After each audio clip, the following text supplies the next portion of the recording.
The Young and the Restless. Spoilers. Thurdays full episodes January 5, 2006. The weight of unspoken fear hangs heavily over Genoa City as Sharon Newman and Tessa Porter find themselves circling the same terrifying truth from different angles. Something is deeply wrong with Mariah Copeland, and the longer the silence stretches, the more irreversible the consequences may become. Sharon's concern is no longer abstract or maternal anxiety fueled by distance. It is visceral, rooted in instinct, the kind that refuses to be soothed by logic or reassurance. She has always trusted her intuition where her children are concerned, and now that instinct is screaming at her that Mariah is not merely overwhelmed or retreating emotionally, but actively unraveling in a way that may place both herself and Dominic Winters in grave danger.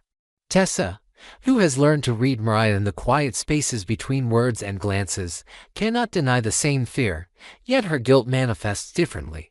Where Sharon sees absence and imagines catastrophe, Tessa sees missed signs, moments she replayed too casually, warnings she dismissed because love made her believe she could hold everything together on her own. Their discussion is not loud or dramatic, but it is devastating in its restraint, two women bound by love for the same person, confronting the possibility that love alone may not be enough to pull Mariah back from whatever darkness has consumed her. At the same time, the fractures within the Newman family continue to widen, as Noah Newman finds himself once again forced into the role of protector, this time stepping forward to defend Nick Newman against mounting judgment and whispered blame. Noah understands better than most how quickly responsibility turns into accusation within his family, how pain seeks a target when answers are scarce. He does not deny that Nick has made mistakes, but he refuses to allow those mistakes to be weaponized against him while Mariah's disappearance remains unresolved. Noah's defense is not blind loyalty, it is rooted in a deeper recognition that this family has a habit of tearing itself apart in moments of crisis, confusing accountability with cruelty. His stance creates tension, not only because it challenges the unspoken consensus forming around Nick, but because it signals Noah's own internal reckoning with what it means to belong to a family that is perpetually at war with itself. Into this volatile emotional landscape steps Sienna Bacall, carrying a confession that threatens to destabilize what little equilibrium remains. Sienna's presence in Genoa City has always been marked by an undercurrent of restraint, a woman carefully measuring what she reveals and what she withholds, aware that her past could eclipse her future if exposed too recklessly. When she finally admits the truth she has been carrying, it is not done for shock value or absolution, but out of exhaustion. The weight of pretending, of navigating relationships built on partial truths, has become unbearable. Her confession does not immediately resolve anything, instead, it reframes every interaction that came before it, forcing those around her to question how much of what they believed was real and how much was shaped by their own projections and desires. In Genoa City, truth rarely arrives cleanly, and Sienna's honesty becomes yet another destabilizing force in a town already teetering on the edge. Elsewhere, the seemingly mundane setting of a coffee shop at Chancellor Park becomes the stage for a confrontation that exposes old wounds and unresolved resentments. Holden Novak does not expect to run into Audra Charles, and certainly not to be drawn back into an argument they have both tried and failed to move past. Their conversation, initially casual, quickly spirals into a heated debate centered on Claire Newman, a name that has come to symbolize far more than a single person. To Audra, Claire represents a lifetime of injustice, a reminder of the girls who were protected, idolized, and forgiven while others were scrutinized and punished. Audra's admission that she was bullied by wealthy, untouchable girls in her youth is not an attempt to garner sympathy, but a declaration of context. She wants Holden to understand that her resentment is not irrational cruelty, but a survival response shaped by years of being dismissed and devalued. She insists that she recognizes trauma when she sees it, because she has lived it herself, and yet what enrages her now is not Claire's past suffering, but the way the Newman family has elevated her into a symbol of innocence beyond reproach. Holden, however, refuses to accept Audra's framing without challenge. He does not deny Audra's pain, nor does he minimize her experiences, but he pushes back against the idea that trauma must be ranked or compared to justify compassion. He argues that Claire's childhood was not merely difficult but horrific in ways that defy easy categorization. and that her current behavior cannot be understood without acknowledging the depth of what she endured. This is where their conflict sharpens, shifting from personal history to moral philosophy. Audra accuses the Newmans of rewriting reality to suit their narrative, of turning Claire into an untouchable figure whose actions are excused while others are condemned. She bristles at what she perceives as performative empathy, insisting that Claire has weaponized her fragility, presenting herself as an angelic victim while subtly diminishing anyone who dares question her. Audra's bitterness is raw, but it is also strategic. She believes that acknowledging Claire's flaws is not cruelty, but honesty. And she urges Holden to stop enabling a cycle that allows the powerful to evade accountability under the guise of healing. As emotions rise, Audra makes it clear that she does not deny Claire's suffering, but she resents the way that suffering has been elevated above everyone else's. She challenges the idea that trauma grants moral immunity, arguing that Claire should focus on building something positive in her life instead of tearing Audra down through judgment and implication. For Audra, survival has always meant pushing forward, refusing to let her past define her limits. And she cannot understand why Claire is celebrated for behavior that would have destroyed anyone else's reputation. Holden listens, but he does not yield, recognizing that their argument is less about Claire herself and more about the unresolved pain Audra still carries. They part without resolution, their disagreement lingering like an unfinished sentence, a reminder that understanding does not always lead to agreement. Back at Sharon's small house, the emotional toll of the day finally breaks through her composure. The space that once represented safety now feels hollow, echoing with the absence of her children and the choices that have led her here. Sharon's tears are not only for Mariah, but for Noah Newman, whose impending departure reopens old wounds she thought had scarred over. The realization that Noah is preparing to leave town again compounds her sense of failure, feeding into a familiar narrative of self-blame. In her mind, every absence becomes evidence of neglect, every choice a potential betrayal. She fixates on the moment she chose to stay in Los Angeles with Noah instead of going to Boston, convinced that Mariah needed her then, that her presence might have altered the course of events now unfolding. The guilt is suffocating, rooted in the impossible belief that a mother can and should be everywhere at once.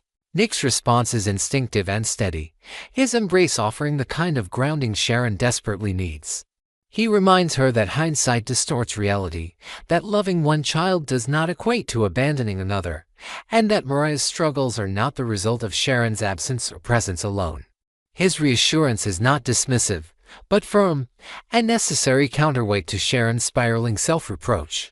Yet even as he speaks, the fragility of their situation is evident, because reassurance cannot undo what has already been set in motion. The arrival of Noah and Sienna interrupts this fragile moment, bringing with it a tension that shifts the emotional balance of the room. Noah's question, simple and direct, cuts through the air, forcing Sharon to confront the limits of what she can share in that moment. Her inability to explain is not avoidance, but preservation. She recognizes that the truth about Mariah is too volatile to be introduced casually, especially when Noah is already on the brink of leaving. Her decision to seek out Tessa instead reflects an understanding that some conversations require a shared emotional language, one built on proximity to the crisis itself.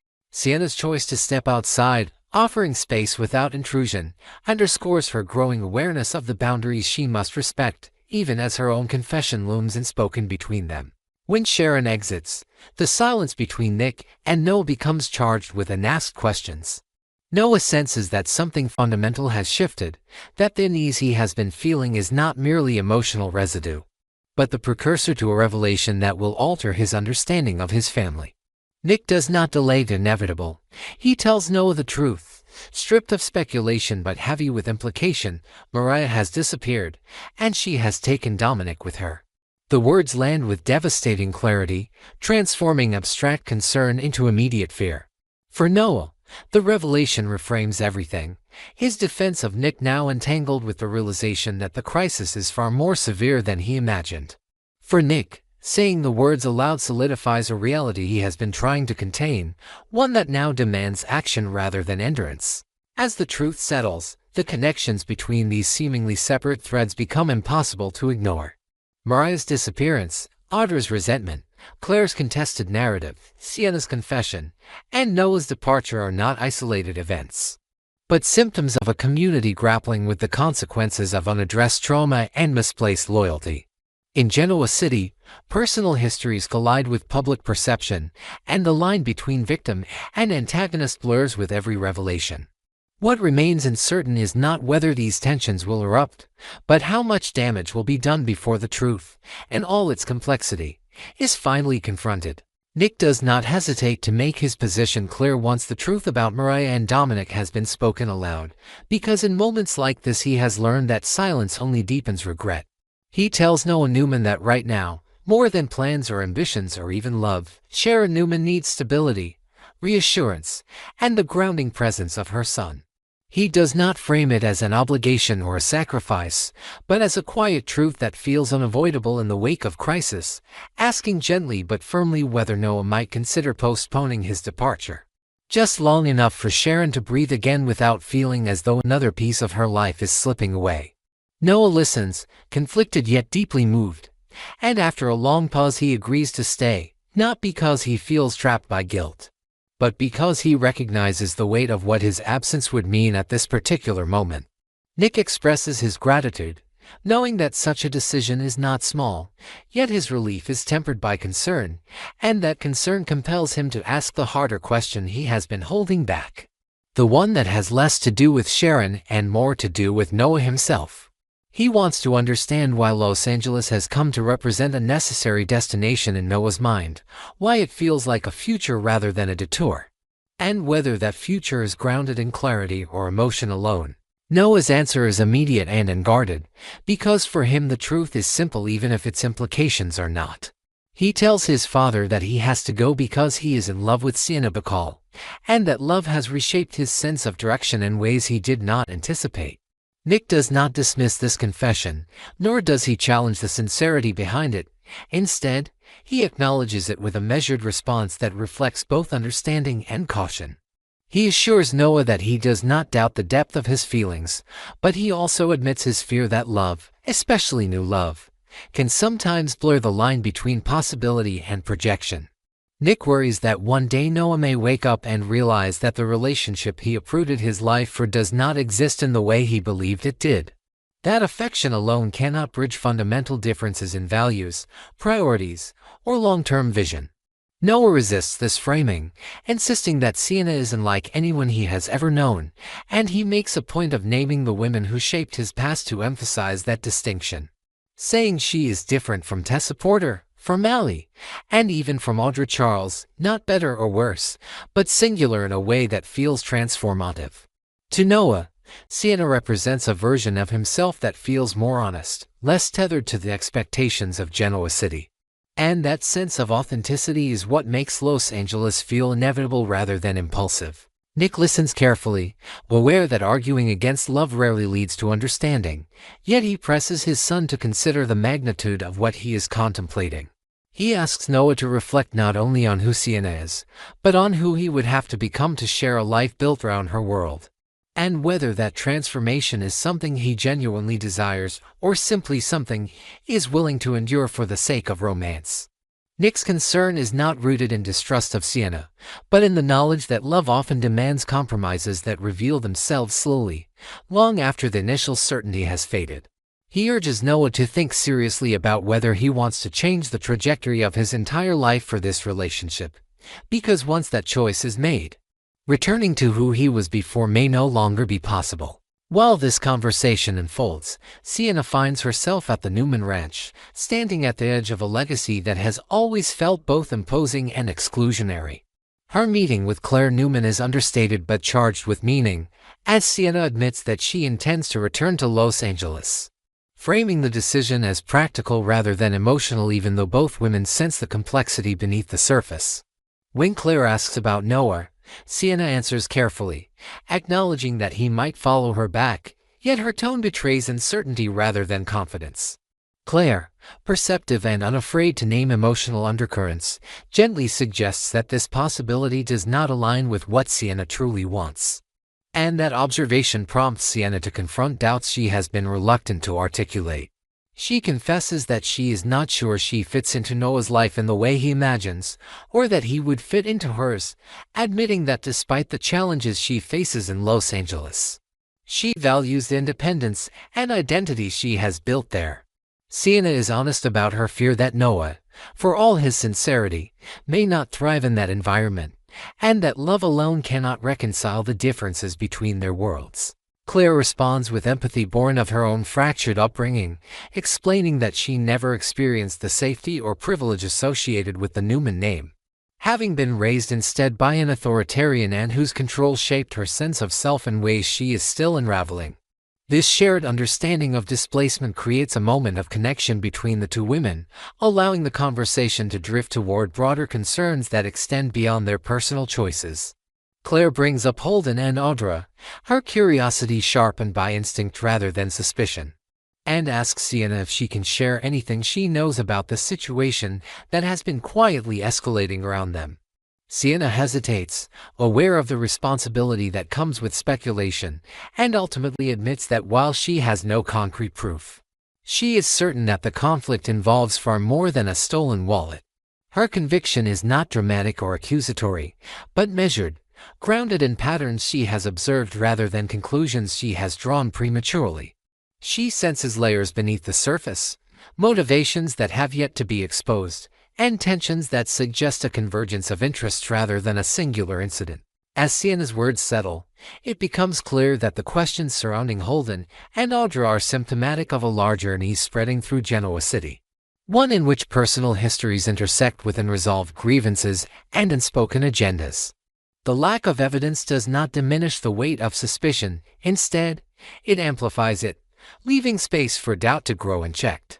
Claire listens intently, recognizing that uncertainty itself can be dangerous when combined with loyalty and fear, and that whatever truth lies hidden will eventually demand confrontation. In this moment, both women understand that the decisions they are making, whether to stay, to leave, or to speak, will reverberate beyond their own lives, shaping the fragile balance of relationships already under strain.